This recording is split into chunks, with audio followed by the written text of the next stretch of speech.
Hola, este es el símbolo astrológico del día 15 de enero del 2024.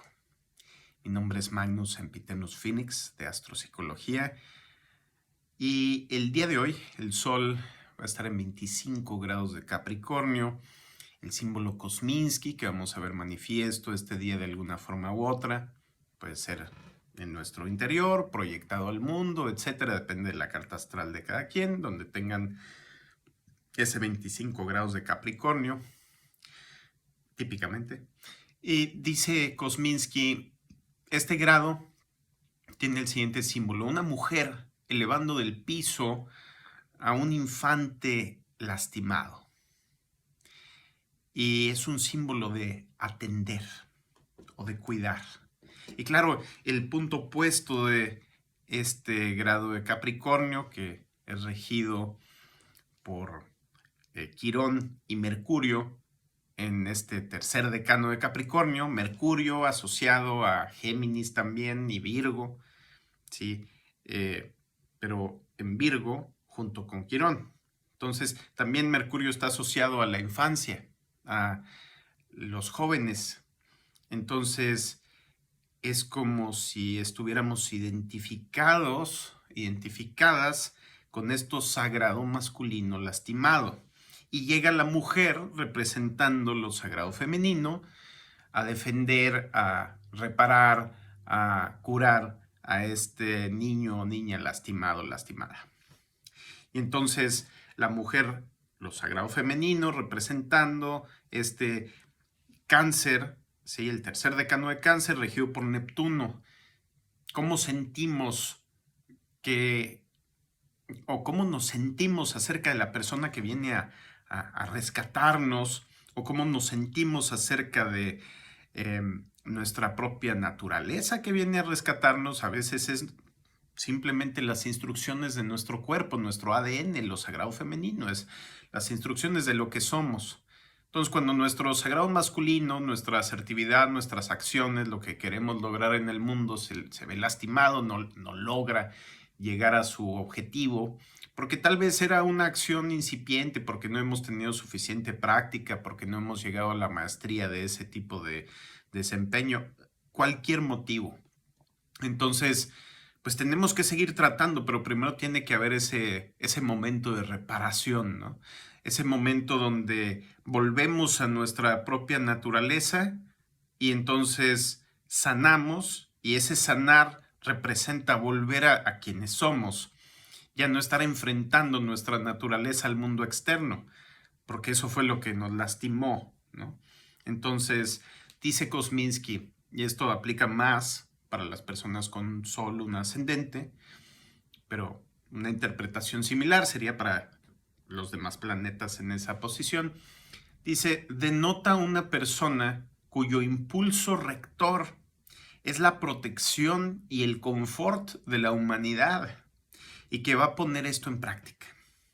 De hecho, se le va a llamar a hacerlo por la influencia de ese poder que le envió a la tierra como defensor o defensora de los débiles. Se va a encontrar a sí misma o a sí mismo en medio de varias fuerzas que le ayudan y que se le oponen. Pero tan profunda es su simpatía con los oprimidos que la conquista es el seguro desenlace.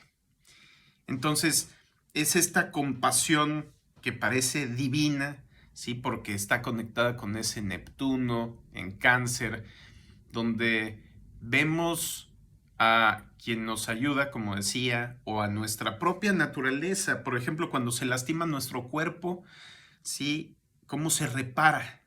Sentimos que es una acción tal vez mágica. ¿Por qué? Porque no vemos lo que está sucediendo ahí detrás de bambalinas, ¿no? Detrás de la mecánica celular, de la química orgánica y cómo está funcionando automáticamente. Neptuno muchas veces está asociado con este universo que no vemos, que es nebuloso, que nos confunde. ¿Por qué? Porque no sabemos cómo funciona. Y entonces, al no saber cómo funciona, simplemente vemos los resultados y todos los pasos intermedios no los vemos. Y entonces parece milagroso, especialmente cuando necesitamos sanar algo, ¿sí?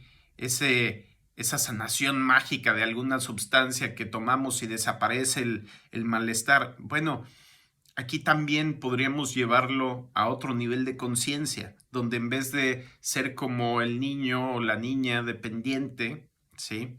O lo sagrado masculino, lastimado, pero que ya no puede hacer nada al respecto, ¿sí? Lo tomamos como algo más interno, lo tomamos como una necesidad de poder no depender de las demás personas para nuestra sanación o nuestra cura, nuestra ayuda, sino volver a nuestra propia esencia.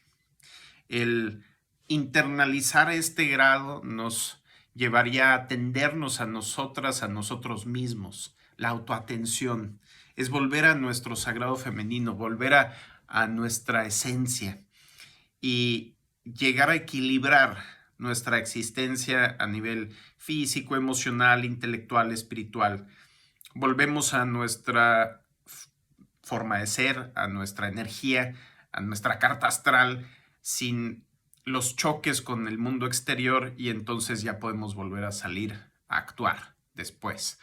Pero una forma tal vez un poco más, si no primitiva, un poco más verde o un poco menos experimentada a nivel consciente de este grado sería estar dependiendo de los demás para sanar nuestras heridas físicas, emocionales, intelectuales, espirituales, ¿sí? ¿Y cuál es la herida que nos hace el universo? Porque también esta interpretación puede tener con Neptuno del otro lado en Cáncer, rigiendo ese tercer decano de Cáncer. Es esa separación del resto del universo que representa todas las polaridades que están presentes en nosotros y que representan también un hambre profunda, como el polo positivo y el polo negativo que se quieren cancelar mutuamente.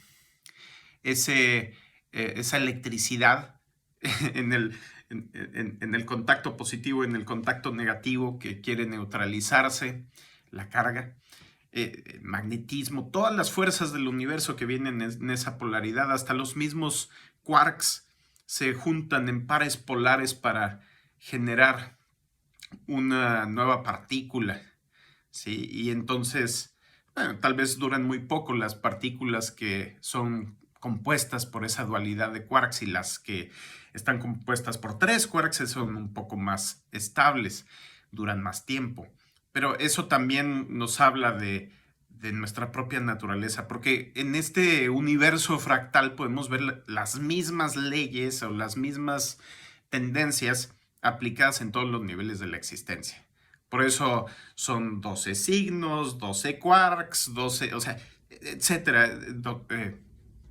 Los 7 planetas originales, los 7 virtudes, los 7 pecados, etcétera. O sea, están repetidas las características de la realidad en todos sus niveles. Pero sí, algo que está en todos lados es esa separación del todo, que para poder existir en el espacio-tiempo tenemos que experimentar, ¿no? Para ver qué es posible en cada parte del universo. El universo se está creando a sí mismo a través de nosotros. Y desde los quarks hasta los átomos, las moléculas, las células, se empieza a organizar todo en pares opuestos de fuerzas que se neutralizan. Pero aparte de esa neutralización, como dos bandos en una guerra que tienen ideologías opuestas y luego se destruyen, bueno, tiene que haber un aprendizaje a partir de esa cancelación de fuerzas. Y en nuestro caso, del símbolo de hoy, es cada vez que nuestro sagrado masculino, lo que queremos hacer en el mundo, expresando nuestra naturaleza, nuestras características, choca con el resto del mundo y no logra conquistar lo duradero, que es lo que representa Capricornio. Bueno, lo que es conquistado es nosotros, y entonces tenemos que volver a nuestra esencia. Y cuando alguien nos impone su energía, sus ideas, su forma de vida, pues entonces es una violencia. Pero ¿cuál es la forma madura o tal vez avanzada de poder conquistar el universo? Pues tal vez no por imposición, sino por convencimiento, ¿no? Por argumentación, por ejemplo, por libre elección de cada persona de hacernos caso o no hacernos caso. Es algo que tiene que ser voluntario. Se tiene que querer investigar, leer, entender las situaciones y entonces vivirlas, etiquetarlas, pensarlas, sentirlas, para que se graben en nuestra mente, en nuestro corazón, en nuestro espíritu, y entonces poder evolucionar. Y es una evolución electiva, no forzada. Claro, siempre podemos llegar al punto de tener que someternos a que el universo nos imponga el cambio, pero eso es cuando generalmente no estamos conscientes de esa necesidad, de esa ley del universo, de que todo está constantemente cambiando y con ello nosotros. Bueno, que tengan un excelente día. Por favor, síganme, denle like, compartan, platíquenme cómo observaron este símbolo en su día, el día de hoy. Y nos vemos mañana. Hasta luego.